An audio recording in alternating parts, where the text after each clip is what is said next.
겠습니다. 요한복음 8장 12절의 말씀을 크게 한번 읽도록 하겠습니다. 시작.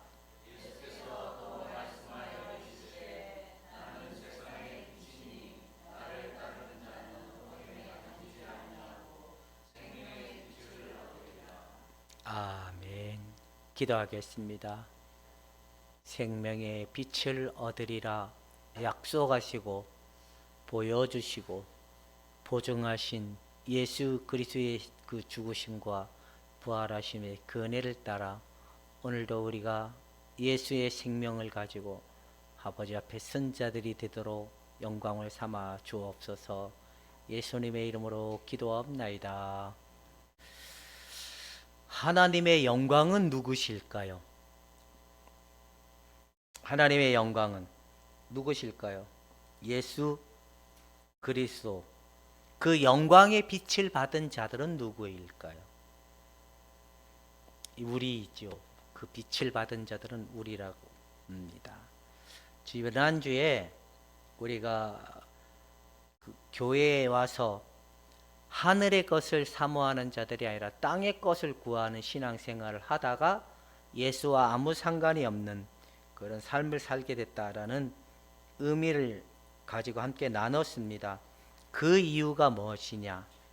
바로 아들의 생명이 없었기 때문에 그런다는 거예요. 아들의 생명이 있으면 하늘의 것을 가지고 하나님을 경배하고 하나님을 찬양하는데, 그게 아니라 내가 만들어 놓은 하나님, 내가 생각하는 하나님에게 매달리다 보면 인생이 꽤 오랫동안 간다라는 걸 지난주에 말씀을 나눴습니다. 그렇다면 오늘 좀 더 말씀을 세분화해서, 그러면 이 생명을 가진 자와 생명을 가지 못한 자의 결과가 무엇인지를 한번 은혜를 나누고자 합니다. 제가 한 일주일 전부터 왜 자꾸 내 마음에 이런 생각이 일어날까라는 생각이 들었어요. 그게 뭐냐면, 나도 안식년을 한 1년 동안 가졌으면 좋겠다. 1년 동안.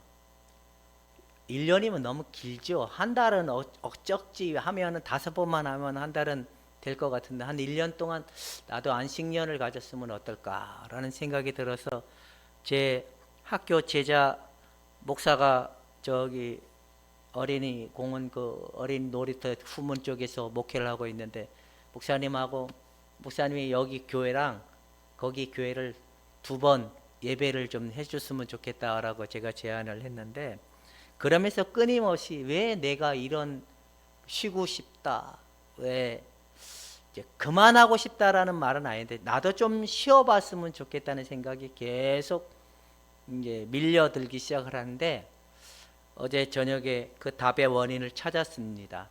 그게 무엇이냐면 내가 교회의 예수님을 붙들고 있다라는 사실을 알았어요. 교회의 예수, 생명의 예수를 사모하고 생명의 예수를 갈망하는 토대가, 이게 물론 그걸 알고 싶어서 왔지만 저의 내면의 깊숙한 곳에는 교회의 예수를 끊임없이 붙들고 있다는 사실을 알았어요. 교회 예수는 뭐예요? 교회의 성도들이 모이고, 교회 성도들이 하나님의 은혜를 누리고, 교회 성도들이 하나님을 이렇게 모이는 숫자들이 많이 있기를 원하는 그 내면에 가지고 있는, 목사로서의 가지고 있는 그 부분이 상당히 깊이 자리 잡고 있다는 걸 알았습니다. 그러면서 또다시 정리가 되는 게, 그래서 많은 목사님들이 은퇴할 때 돈을 더 달라고, 또 아니면 많이 달라고, 은퇴를 하네 못하네, 그런 고민의 모든 이유도 다 거기서 나온다는 걸 알게 됐습니다. 결국에는 내가 개척을 했고, 내가 힘쓰고 애써서 교회 성장이 됐고, 이런 게 어느 순간에 자기도 모르게 들어와 있다 보니까, 이게 은퇴할 쯤 돼가지고 목사님들이 30억 달래, 20억 달래, 100억 달래, 그런 이유가 뭐냐면 바로 교회의 예수를 붙들고 있는 그 요소가 그런 마음이다라는 걸 알게 됐습니다. 그래서 어떻게 하면 내가 빨리 하나님한테 고백을 했잖아요. 목회 안 하겠다 소리는 안 한다고 했으니까 안 합니다라고 얘기는 못 하고, 그러니까 쉬고 싶다는 얘기는 할 수 있잖아요, 범위 안에서. 그래서 하나님 앞에 왜 내가 어떤 고산이 붙들고 보낼까? 오지 말라 그럴까? 더 이상 여기 오면 안 된다고 얘기할까? 이런 얘기를 제가 막 하고 있는 거예요. 그만큼 이제 내 마음에 이게 내 마음에 붙들고 있던 이 교회 예수가 이제 뽀롱이 난 거예요. 드디어 내가 그동안 나의 무의식 깊은 곳에는 여전히 교회의 때문에, 교회를 위한 그 일 때문에 내가 20몇 년 목사 안수를 받고 부름을 받아 지금까지 오면서 이거를 상당히 많이 나도 붙들고 있는 계기가 이런 마음이었구나라는 걸 깨닫게 됐습니다. 그 원인이 빛이 비춰지기 전까지는 이게 안 보여요. 빛이 비춰져야 내 모습이 보인다는 거예요.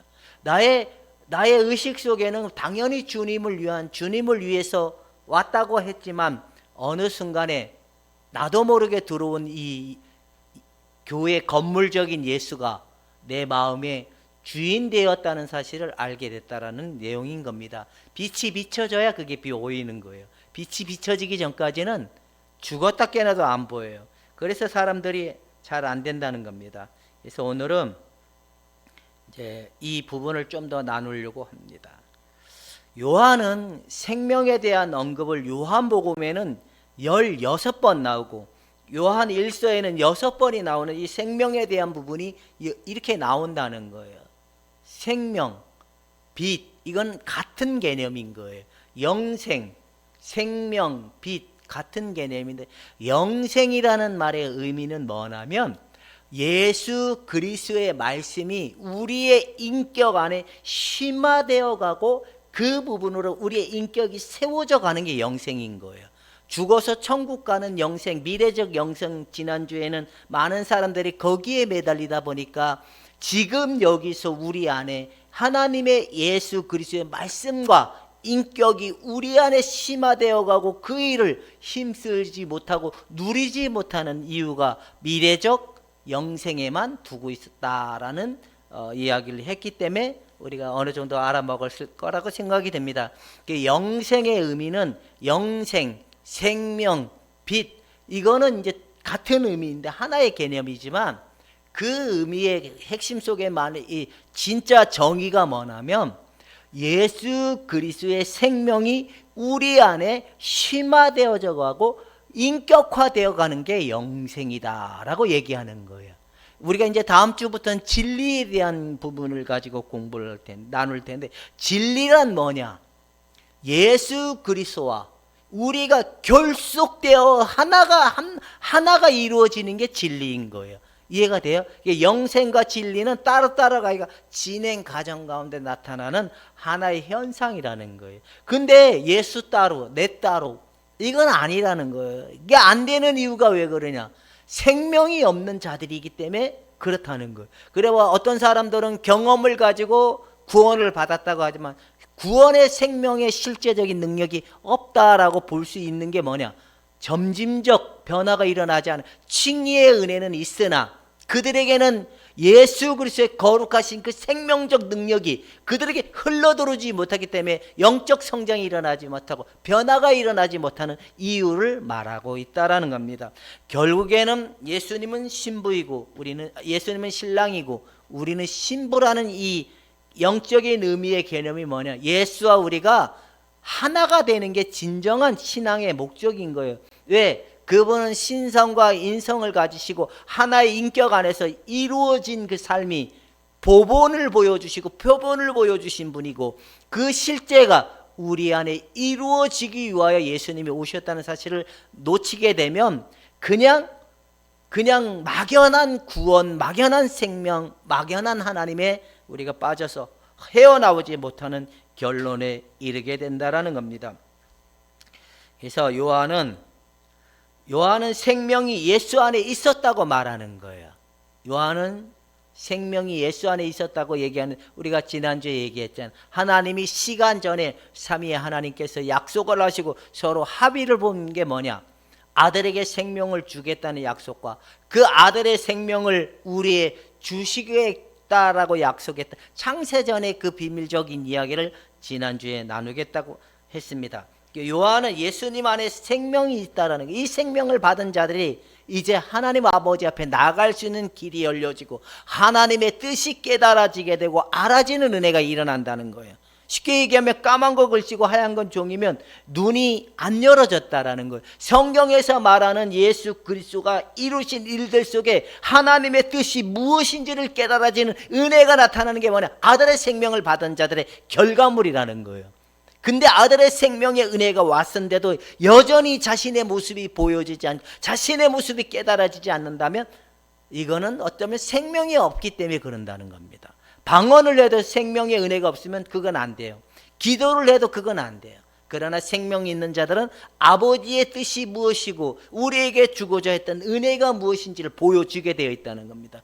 아들의 생명이 있는 자들은 풍성이 지나 아들의 생명이 없는 자들은 시간이 가면 도태되는 신앙이 될 수밖에 없다라는 거예요. 그 이유가 뭐냐? 한계가 온다는 거. 한계. 그 한계점이면 아무리 애를 쓰는 거예요. 아무리 쌍팔년도의 은혜 경험을 해도 여전히 마음이 공허하고 곤고하고 하나님의 은혜의 메마름은 해결되지 않는다는 거예요. 그 왜 그러냐? 예수 그리스도의 생명은 풍성함이고 목마름이 없는 것이고 배고픔이 없는 것이 하나님의 생명적 진리라는 겁니다. 그래서 우리가 날마다 예수 안에 있으면 예수의 생명을 받아먹는 그들에게 나타나는 결과물이 뭐냐? 충만이라는 겁니다. 충만의 결과물이 뭔지 아세요? 아들 예수가 아버지의 뜻을 가지고 오셔서 온전한 아버지의 뜻 앞에 온전한 순종을 보였던 그 충만함, 그리고 아버지의 뜻을 가지고 와 우리에게 그 사랑을 드러내신 그 사랑의 충만함이 우리에게 실제로 나타나는 게 영생의 생명의 결과물이라는 거예요. 온전한 아버지 앞에 온전한 순종을 보였던 그 예수 그리스도의 그 충만함이 우리에게 부어진 결과물로 하나님 앞에서, 우리도 말씀 앞에서, 하나님의 뜻 앞에서도 우리가 이해할 수 있는 믿음이 동반되는 결과가 바로 생명의 결과물이라는 겁니다. 이 생명이 있는 자들은 하나님이 이러라 하면 내가 나오지 아니오가 안 나와요. 근데 아니오가 나오는 건 내 생각이 강하기 때문에 그런다는 겁니다. 그렇게 되지 않으면 여러분 착각하지 마세요. 방언을, 이게 순복음이 잘못 만들어 놓은 건데 그들은 거듭남의 비밀을 방언에다 포커스를 맞춘 거예요. 영이 임하였다. 하나님의 영을 받았다. 영을 받은 자들이 많이 거듭났다. 이렇게 하지만 방언에다 포커스를 맞추다 보니까 방언을 하면 다 거듭났다라고 하다 보니까 방언은 거듭남의 증거가 아니에요. 은사 체험을 하는 것도 거듭남의 이게 아니에요. 기도의 응답을 받는 것도 거듭남의 증거가 아니에요. 거듭남의 증거가 뭐냐면 아들의 생명이 확실하게 믿어지게 되고 아들의 생명이 이루신 일들이 내 것이라는 그 은혜가 자들에게 분명하게 믿어지는 은혜가 나타나는 게 거듭남의 증거라는 겁니다. 그래서 이 예수님의 생명이 있었다는데 이 생명의 근거는 뭐냐면 육체적 생명과 영원한 생명의 모든 근원인 거예요. 이 생명으로부터 주어져야 생명을 받은 자들이 아버지의 생명을 받았기 때문에 아버지의 그 앞에서 거룩한 자라는 은혜와 아버지 앞에 뜻을 이해하고 깨달아지는 자의 모습이 세워질 수 있는데 이 생명을 받지 않고서는 누구든지 하나님의 뜻을 깨달아질 수 없도록 되어 있는 게 바로 이 육체적인 생명과 영적인 생명의 모든 근원은 예수님으로부터 나오게 되어 있다는 겁니다. 이 생명은 수고와 땀과 노력으로 이루어지는 게 아니라 아들 예수 그리스도를 믿을 때 그 생명이 주어지게 된다는 겁니다. 여러분들에게 이 생명이 있는지 찾아 확인해 볼 수 있기를 주님의 이름으로 축원해 드립니다. 생명을 소유한 사람만이 어디 가운데 행할 수 있다고요? 빛 가운데. 이 빛이라는 거는 뭐냐면 죄 가운데 걸어가다가도 죄 가운데 머물러 있다가도 돌이켜지는 은혜가 나타난다라는. 내가 왜 이랬을까? 왜 화가 나고 왜 내가 짜증이 나고 왜 신경질을 하고 왜 미워하고 질투하고 시기를 했을까? 아하, 내가 이랬었구나. 이런 은혜가 나타난다는, 이런 은혜가 있으신 분들만 아멘 해봅시다. 이게 생명의 증거라는. 분노하고 미워하고 막 증오하고 억압하는 이 속에 머물러 있던 이 사람들에게 하나님의 아들 생명의 빛이 딱 비춰지는 순간, 아, 내가 이랬었구나. 내 지난날의 신앙생활이 이런 모습을 가지고 내 것 가지고 하나님을 기쁘시게 할 수 있는 거냐, 이렇게 살았구나, 깨달아지는 거예요. 알아지는 거예요. 근데 이게 안 보인다는 거는 생명이 없기 때문에 그런다는 겁니다. 근데 사람들은 생명을 소유한 사람만이 빛 가운데, 죄 가운데 걸어가지 않는 거예요. 진리 가운데 걸어가는 겁니다. 여러분들도 진리이신 예수님을 따라가는 생명들이 되기를 주님의 이름으로 축원해 드립니다.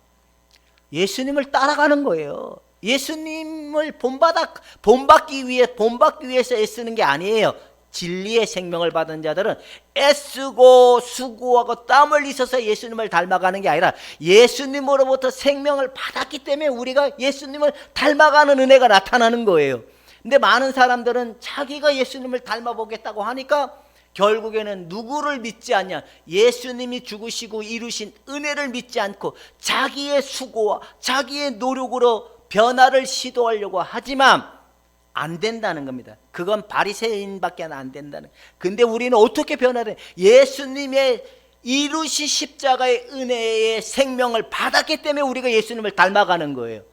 근데 예수님을 닮아가야지, 예수님대로 살아야지, 아니라는 겁니다. 여러분, 예수님의 생명을 받았다면 반드시 예수님을 닮아가게 되어 있는 게 진리라는 겁니다. 이해가 되십니까? 그런데 안 변화되는 이유가 뭐예요? 아, 그렇다면 내가 생명이 없기 때문에 안 변화되는 거잖아요. 자, 그렇다면 예수님의 생명을 받은 자들은 이제 이런 게 일어나는 거예요. 뭐가 일어나요? 더 깊숙이 누구 안으로 들어가는 거예요. 예수 그리스도 안으로 들어가는데, 예수님이 정작 어디에 임하셨습니까? 우주 만물의 모든 만물을 통치하시고 다스리지만 정작 예수님은 누구 안에 임하셨습니까? 주의 성령으로 우리 안에 임하셨기 때문에 우리가 예수 그리스도의 더 깊은 안으로 들어가고 더 깊이 안에 들어가는 그 현상이 뭐냐? 예수 그리스도의 그 온전한 만남이 우리 안에서 이루어지는, 하나님의 나라가 이루어지는 그 삶으로 들어가는 게 예수님 만나는 거예요. 만지고 느끼고 경험하는 게 만지는 게 아니라 내 마음에 임재하신 예수 그리스도, 내 안에 오신 하나님의 성령을 통하여 비춰주시고 보여주신 예수를 만남으로 의와 희락과 화평의 은혜를 통하여 이 땅을 살아가는 능력이라는 겁니다. 여러분, 예수님을 닮아가려고 하지 말고 예수님의 생명을 받아야 예수님처럼 살 수 있다는 사실을 깨달을 수 있기를 주님의 이름으로 축원해 드립니다. 그 다음에 하나님의 계시된 뜻과 일치하는 결정을 내릴 수 있다라는 겁니다. 내 뜻대로 가려고 하다 결국은 누구 뜻대로 가는 거예요? 주님 뜻대로. 주님 뜻대로 우리가 살기로 했네, 주님 뜻대로 살기로 했네 하는 순간에 이 사람은 잘한 결정일까요? 못한 결정일까요? 예? 난 주님 뜻대로 살겠습니다 하는 순간에는 잘한 결정일까요? 못한 결정일까요? 틀린 결정입니다. 이건 누가 결정한 거죠? 주님이 결정한 겁니까? 자기가 결정한 겁니까? 그렇기 때문에 자기 힘을 가지고 주님을 따르겠다고 하고 자기 의지를 가지고 주님을 따라가겠다고 하지만 생명의 원리는 절대로 그렇게 되지 않는다라는 거예요. 주님의 뜻에 의해서 움직여지는 것이 내가 이렇게 해서 하겠다 아니라는 겁니다. 내 것을 놓고 주님의 뜻을 따라가는 게 진정한 믿음이다 라고 얘기하는 겁니다. 이해가 되죠? 하나님의 계시된 뜻과 일치하고 있는지 되지 않고 있는지 한번 살펴보시기를 축원해 드립니다. 자, 어둠 한번 읽어보시다. 시작.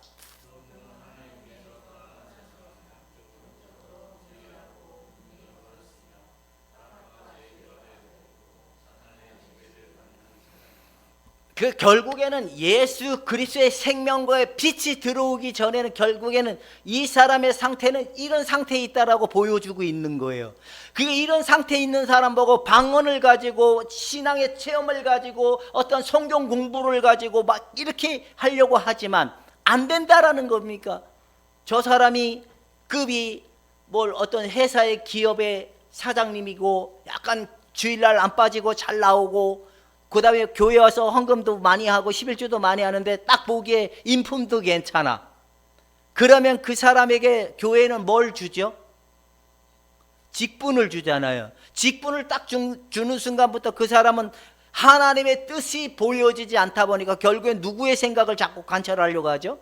자신의 생각을 관철하다 보니까 이게 풍지박살이 난다는 거예요. 그러니까 이게 중요한 거예요. 영적인 생명이, 예수님의 생명이 주어지기 전에는 절대로 이들이 빠져나와지지가 않아요. 죄의 어둠 가운데 갇혀있던 그들이 세상의 지배를 얻고 사단의 지배를 받는 이 영역으로서 빠져나오지 않게 되다 보니까 변화가 일어나지 않는 거예요. 예수의 생명이 그들에게 주어졌을 때만이 그 자유가 임한다라는 겁니다. 생명이 먼저지 교회 희생이 먼저가 될 수 없다라는 논리를 얘기하는 겁니다. 이해가 되십니까? 이런 상태에 있는 사람들 보고 순종을 하라, 헌신하라, 봉사하라, 그 결국에 누구의 짓을 하는 겁니까? 하나님을 기쁘시게 하는 일 겁니까? 세상적이고 마귀를 기쁘게 하는 일인 겁니까?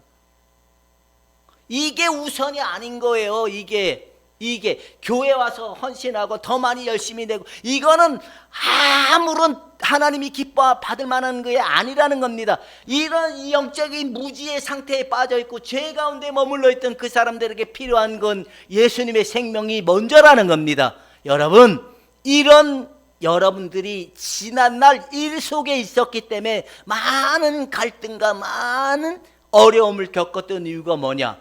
하나님의 뜻이 보여지지 않기 때문에 그런다는 겁니다. 근데 하나님의 뜻이 보여진다라는 게 뭐예요? 아들 예수님이 죽어주시고 보여주시고 이루신 일들이 무엇인지를 알아진다라는 겁니다.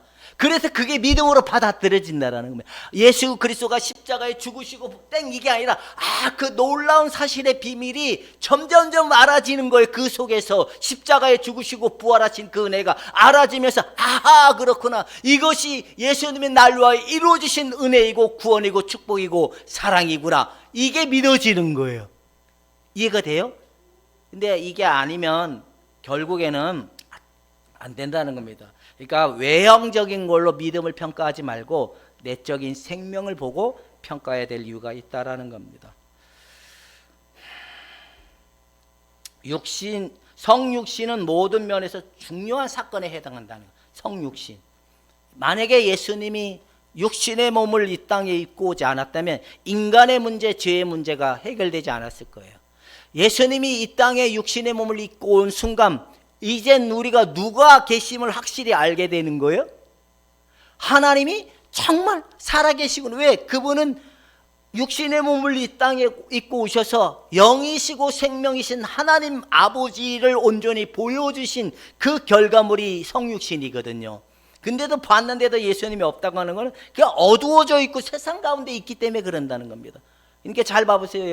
여러분의 남편이, 여러분의 자식들이 똑같아. 30년 전에도 똑같고 20년 전에도 똑같고. 근데 직분은 장로래, 권사래, 목사래. 가능성이 없다라는 겁니다. 똑같아질 수밖에 없다라는 겁니다. 왜? 어디에 비밀이? 그들의 예수 그리스도의 생명적 비밀의 그 토대가 없으면 그런 결과를 낳을 수밖에 없다라고 얘기하는 겁니다. 자, 하나님이 택한 백성을 한번 읽읍시다. 시작.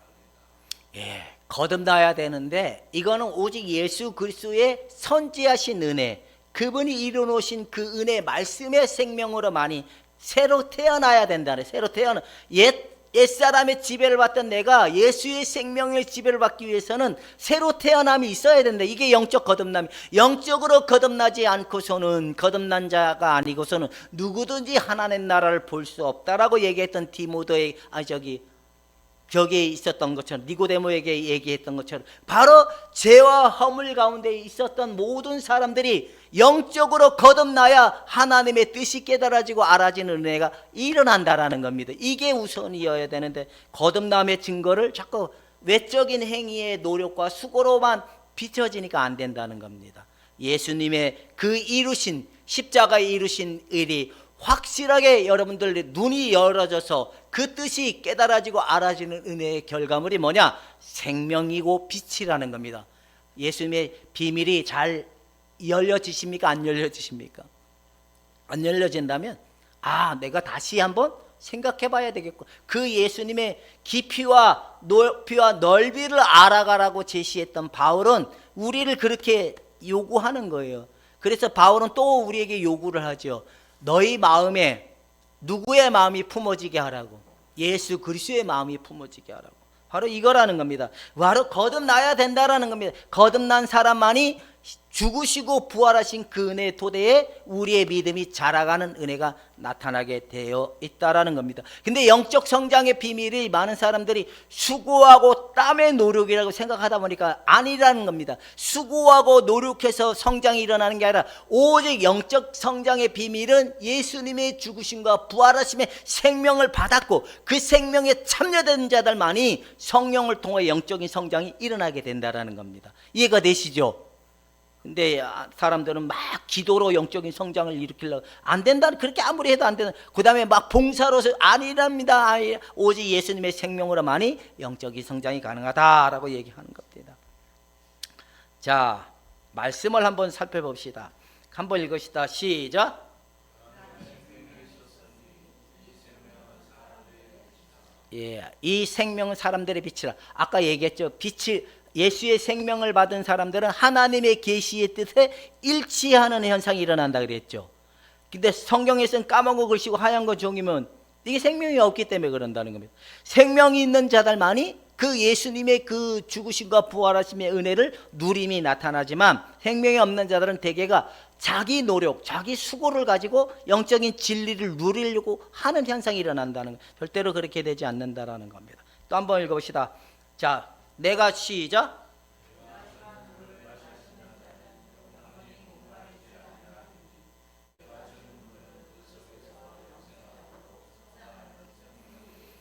아하, 예수님의 생명을 받은 자들은 오늘도 내가 평안하고 내일도 평안하고 항상 기쁘고 즐거운 거구나. 예수님의 평안은 내가 수고하고 노력을 해서 얻어지는 게 아니라 그분의 생명이 내게 임했기 때문에 근심 걱정도 나를 짓누를 수 없고 어떤 고난도 아버지 사랑에서 끊어낼 수 없다는 사실이 분명하게 믿어지다 보니까 그전에는 내가 이 평안을 얻으려고 대개가 많은 사람들이 뭘로 가냐면 기도를 평안을 얻기 위해서 막 애써요. 차라리 그럴 바에는 어디가 방방거리는 게 더 나을까요? 노래방 가서 30분 노래 부르는 게 훨씬 더 나아요. 근데 생명이 있는 자들은 오늘도 평안하고 내일도 평안하고 항상 즐거운 거예요. 마음이 가벼운 거예요. 이런 현상이 일어나는데 목마름이 없다. 은혜가 떨어졌네. 이게 맞는 말이에요? 틀린 말이에요? 은혜가 떨어졌네. 뭔가 하나님의 은혜가 뭔가 없다. 이게 맞는 말이에요? 틀린 말이에요? 틀렸다는 이유가 뭐예요? 그분의 생명은 뭐라고 지금 제시하고 있죠? 목마름이 없고 배고픔이 없고 더 이상 하나님의 진리를 무엇인지를 몰라서 헤매는 현상이 일어나지 않게 됐다라는 거예요. 그 빛을 따라가다 보니까 결국에는 아들 통하여 그 주신 자유와 평안이 이것이었구나 보여진다라는 거예요. 근데 안 보이는 이유가 뭐예요? 여전히 잘못 따라가기 때문에 잘못 보여지는 것을 따라가기 때문에 그래. 그러니까 우리나라 70년 80년도까지만 해도 기도원 엄청 많았어요. 근데 요즘에 기도원 별로 없어요. 유명한 기도원 빼놓고는. 왜 그런지 소규모 기도원들이 별로 없어졌어요. 기도원이 왜 그래? 기도원이 그전엔 대개가 이렇게 막 예언 기도해주고 또 막 병 고치고 막 이러는 것만 많이 하다 보니까 다급한 사람들이 가서 이렇게 모이는데 나중에 가보면 결국엔 돈을 많이 요구한다라는 걸 사람들이 점점 아는 거예요. 그렇게 가서 애쓰고 힘써도 자기 안에 배고픈 증상이 해결되지 않는 거예요. 또 이게 한번 발들어 놓으면 끊기가 어려운 게 기도인 거 알아요? 왜? 은혜가 떨어졌다 자기 스스로 평가해서 생각하면 또 어디로 가야 돼요? 주유소 가서 기름 넣는 것처럼 또 그런 현상이 계속 가는데 결국에는 이런 행동들은 생명이 안에서 그런 행동들을 할 수가 있다는 거예요. 생명을 받은 자들은 하나님의 뜻과 이 생명 안에 주는 이 목마름이 없고 배고픔이 없는 이 마음이 이의 영혼을 점점 더 단단하게 하고 이의 영혼을 점점 더 강하게 하고 이의 영혼이 하나님의 확실한 말씀 위에 토대에 세워지는 믿음이 증가되기 때문에 두려움이 점점 없어지는 거예요. 여러분 무서움이 없어지는 거예요. 어떤 고난도 하나님의 사랑에서 끊어낼 수 없다라는 이 마음이 그들의 마음을 주장하는 은혜가 나타나기 때문에 너의 생각과 마음을 지키시리라 약속하신 하나님의 말씀이 실제가 되는 것입니다. 이 생명의 말씀은 실제이지 가상이 아니라는 겁니다. 이렇게 확실한 증거의 토대로의 믿음이 되시기를 주님의 이름으로 축원해 드립니다. 마지막 한 절을 더 봅시다. 시작.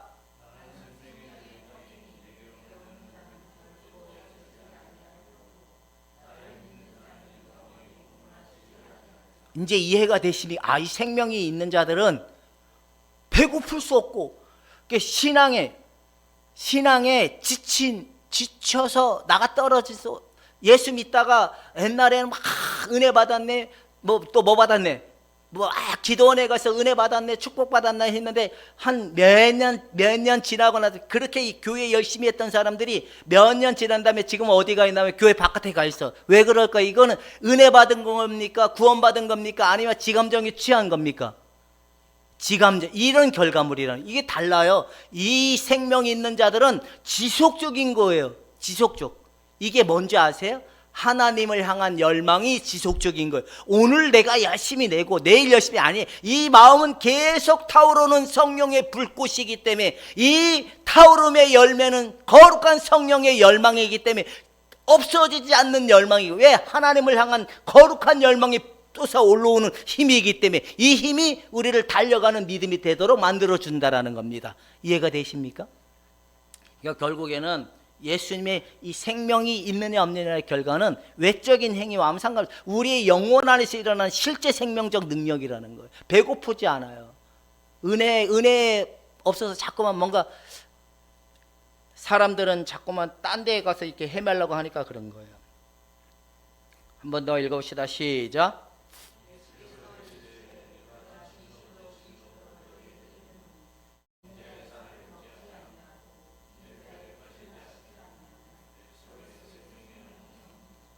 그 예수 그리스도의 날마다 참여함이 생긴다는 거예요. 예수님의 죽으심은 나의 죽음이고, 예수님의 부활은 나의 부활이고, 예수님의 생명은 내 것이고, 아들 예수님이 내어주기까지 그 사랑은 확고한 사랑이기 때문에 이들의 마음에는 이 생명이 점점 풍성한 가운데 우리의 생각과 마음을 지켜주신 은혜가 나타나는 거예요. 근심 걱정이 한 길로 왔다 7길로 떠나간다라는 겁니다. 여러분, 근심 걱정에 눈뚫려 있어도, 혼잡하고 혼란스러운 감정에 빠져 있어도 빛이 들어오면 그 순간 다시 우리의 생각이 그분에게 돌아가게 돼 있다라는 겁니다. 이게 모르면 결국에는 저도 아까 고백을 했잖아요. 뭘 고백했어요? 내 안에 나도 모르게 들어왔던 예수 교회 예수가 들어왔더라. 이게 그동안 저의 출발점은 목사, 교회, 담임 이런 걸로 출발해서 당연히 나도 모르게 이게 깊숙한 곳에 이런 의식을 가지고 올 수 있잖아요. 그러니까 이걸 가지고 교회를 확장시켜보고 교회를 더 증가시켜보고 교회를 어떻게 해보려고 하는 이 패턴적인 게 있었기 때문에 그럴 수밖에 없지만, 결국에는 예수님의 생명이, 예수님의 살과 그 죽으심과 부활하심에 참여된 믿음이 아니면 결국에는 잘못될 수밖에 없다는 겁니다. 유린당해, 영혼에 유린당하는 거예요.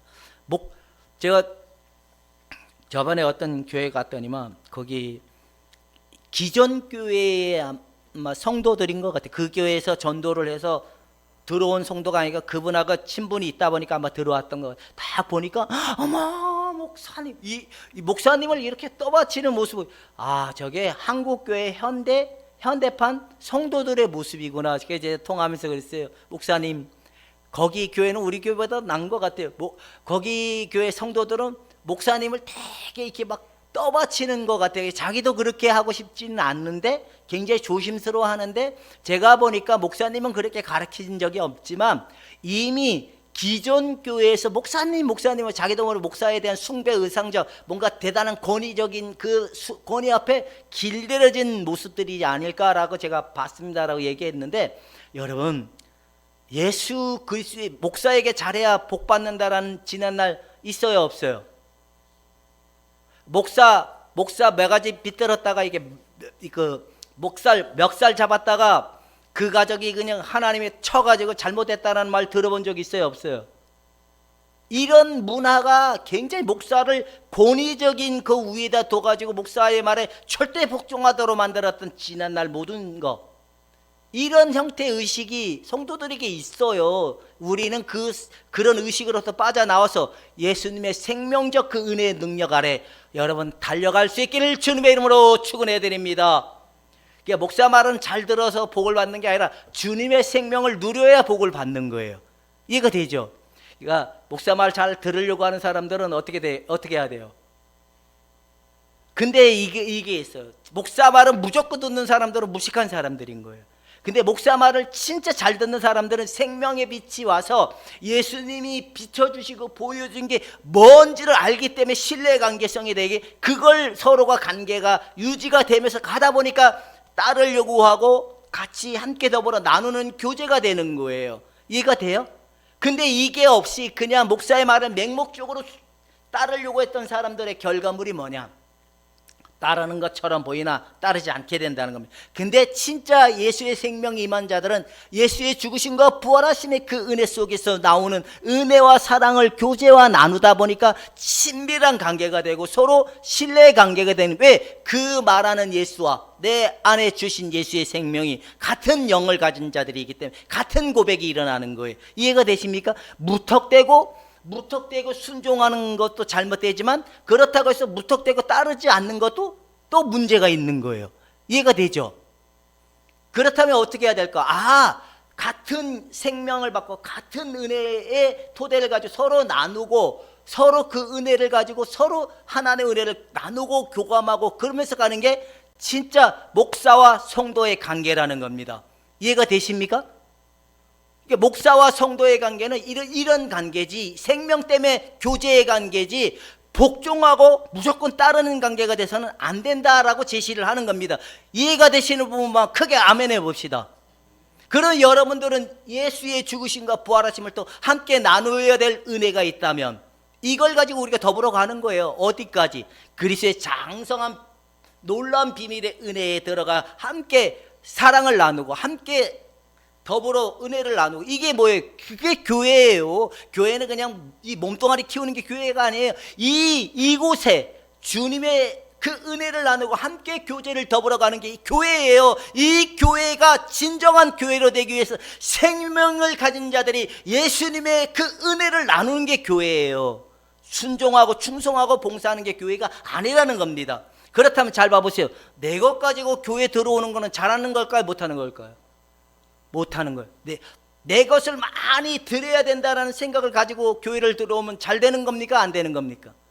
내 것을 가지고 드려야 될 이유가 없어요. 내 것을 가지고 희생해야 될 이유가 없어요. 예수님이 희생을 치렀기 때문에, 예수님이 우리를 위해 다 이루셨기 때문에 하나님 앞에 뭔가 보태드려야 될 이유가 없다라는 겁니다. 우리는 예수의 생명과 그 은혜 속에 함께 교제하며 나가는 게 진정한 교회의 역할이고 목사가 해야 될 일인 거예요. 이것을 더불어 나누는 게 진정한 은혜고 사랑이고 축복이라는 겁니다. 이런 은혜가 나타날 수 있기를 주님의 이름으로 축원해 드립니다.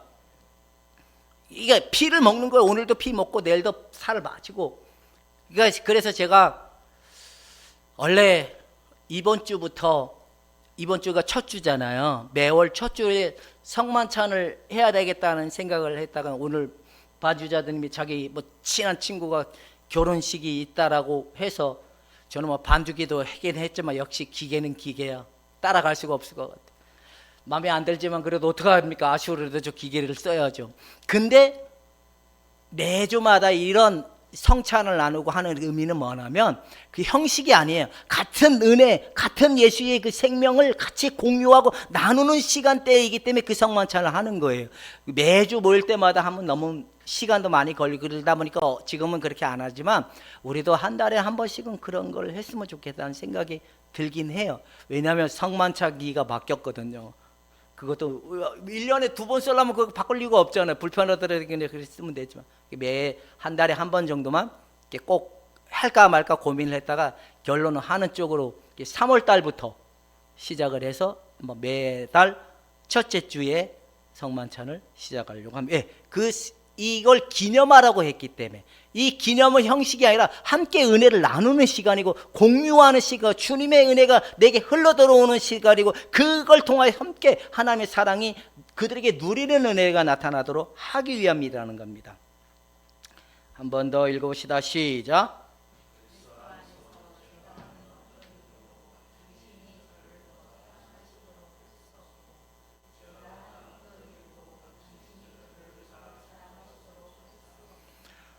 이게 무슨 말인지 가요?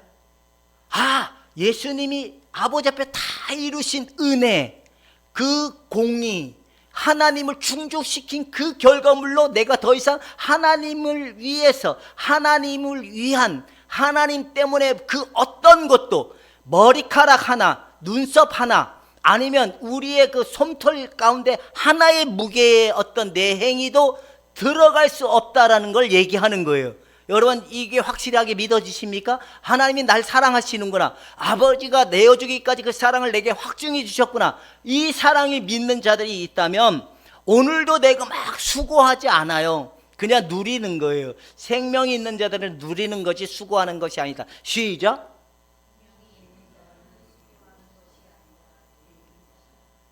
여러분, 수고하지 말고 누립시다. 할렐루야. 근데 왜 더 많은 순종을 요구하려고 합니까? 아닙니다. 이게 누립이 있는데. 한 번 더 읽읍시다. 여기 나오는 바리새인들은 율법은 바리새인을 만들고 복음은 누구를 만들고? 그리스도인을 만들고. 여러분, 교회 처음 가서 가만히 봐보세요. 율법에 의한 이 땅의 것을 하나님의 것이라고 말하면서 그들에게 제시한 게 뭐예요? 너희가 이렇게 해야 복을 받는다를 전제를 던져놓고 그들에게 많은 그 어떤 프로그램, 그 교회 안의 시스템에다 집어넣고 그들을 끊임없이 돌아가지만 그들의 마음은 바리새인같이 외식하는 자의 형태에서 벗어날 수 없다라는 겁니다. 그러나 복음의 진리를 만드는 자들은 결국엔 누구로 만드는 거예요? 그리스도인으로, 그리스도의 사람의 온전함으로 만들어진다라는 거예요. 복음이 그래서 중요하고 생명이 그래서 중요함을 이야기하고 있는 것입니다. 이해가 되죠? 자, 이제 두 번째 한 번 더 읽어봅시다. 시작.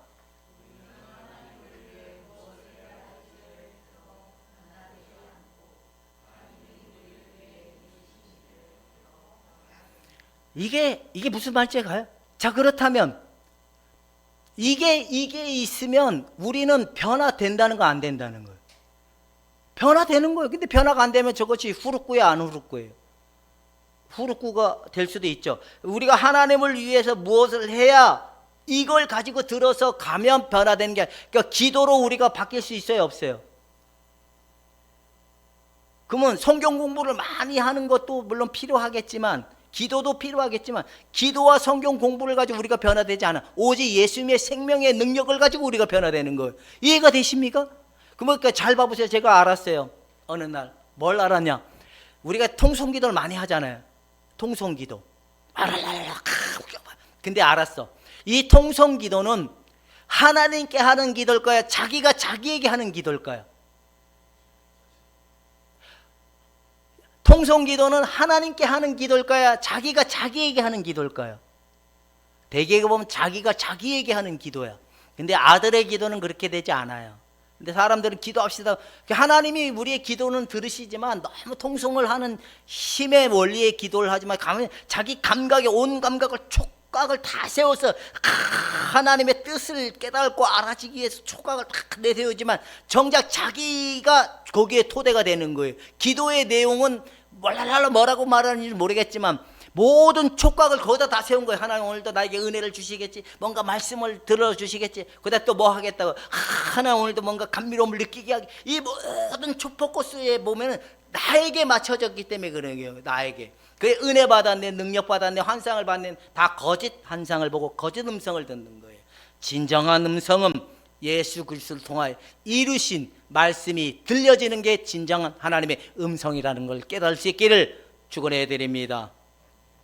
이런 현상들이 일어나는데 여러분 이제 더 이상 난 여러분들이 좀 대담해졌으면 좋겠어요. 뭐요?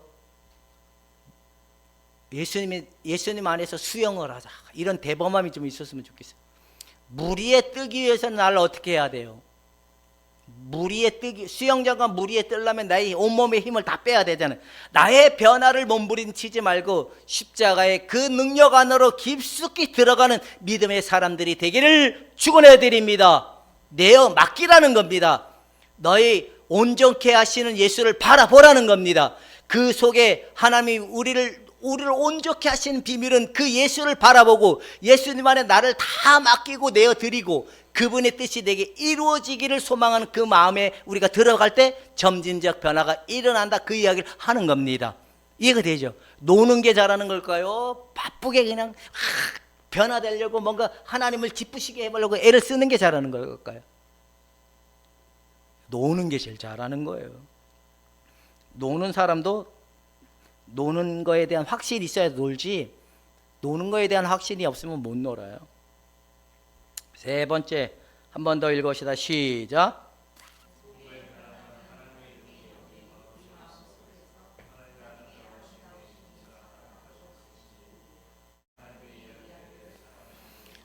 바로 아들을 보내주시고 그 아들의 죽어주심을 통하여 우리에게 약속하시고 보여주신 하나님의 이야기가, 우리에게 오신 성령을 통하여 우리 안에 이 아름다운 마음, 하나님을 향한 거룩한 마음이 불러일으켜지면서 우리가 날마다 새로워져 간다는 겁니다. 이 영이 없이는, 생명이 없이는 변화가 되지 않습니다. 그런데 사람들은 교회가 만들어 놓은 그 시스템에 오면 절차를 밟잖아요. 집사 받고, 서리 집사 받고, 좀 지나면 또 뭐 받고, 그 다음에 뭐 집사 받고, 좀 더 지나면 뭐 받고, 권사 받고, 좀 더 지나면 뭐 그렇게 가잖아요. 모든 시스템이 그렇게 돼 있잖아요. 근데 그 사람의 직분이 곧 그분의 신앙 상태라고 착각하는 사람들이 되게 많아요. 근데 그건 아무런 상관이 없다라는 거예요. 진정한 변화는 하나님의 생명이 내게 임함으로 일어나는 거지 외적 행위로 일어나는 게 아니다라는 정리를 내리고 있는 겁니다. 이제 네 번째, 한 번 더 시작.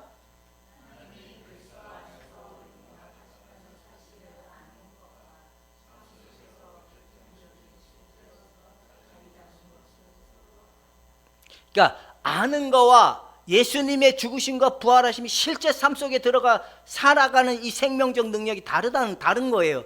그냥 나 의롭다함을 받아서 이건 아는 거예요. 하나님 날 용납하셨어, 이건 아니라는 겁니다. 이 실제 생명이 온 자들은 삶 속에 들어가서 온전히 주님을 바라보고 주님의 뜻이 이루어지기를 소망하는 그 속에 들어가 주님을 신뢰하고 바라보고 나가는 거지, 그냥 날 용서하셨어 아니라는 겁니다. 이 예수님의 생명이 실제가 되어야 된다는 겁니다. 이해가 되십니까? 이 실제가 없는 생명은 어떠면 다 후루꾸라는 겁니다. 이제 여러분들은 예수님의 생명이 실제가 되어서 내 가족들에게 들어가서 이웃을 내 몸과 같이 사랑하고 내어주는 여러분이 되기를 주님의 이름으로 축원해 드립니다. 박윤철 지사님, 이 예수님의 죽으심의 생명이 실제라면 박윤철이를 가족들에게 내어주십시오. 자기를 온전히 다 내어줄 수 있는 용기와 믿음이 있는지 한번 점검해 보십시오.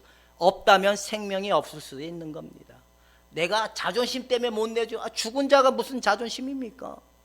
나의 옛사람이 죽었는데 내 안에 예수 그리스도가 실제 생명이 되셨는데, 예수님의 생명은 실제지 그냥 가상적 생명이 아니라는, 실제 우리 안에 살아가도록 만들어지는 능력인 거예요. 이 능력으로 살아가는 그리스도인들이 되기를 주님의 이름으로 축원해 드립니다. 이게 안 되면 다 큰일 나는 거예요. 이제 예수의 생명의 빛이 결과물로 우리가 어느 방향으로 가는지를 제시를 했습니다. 결국엔 예수님의 죽으심과 부활하심에 날마다 그 누림 안에서 우리가 생명을 받아먹고 가는 게 진정한 생명이고 빛이라는 것을 얘기했던 겁니다. 이런 믿음의 사람들이 되고 있는지, 되었다면 더 풍성해지는지 이를 한번 점검해 볼 수 있기를 주님의 이름으로 축원해 드립니다.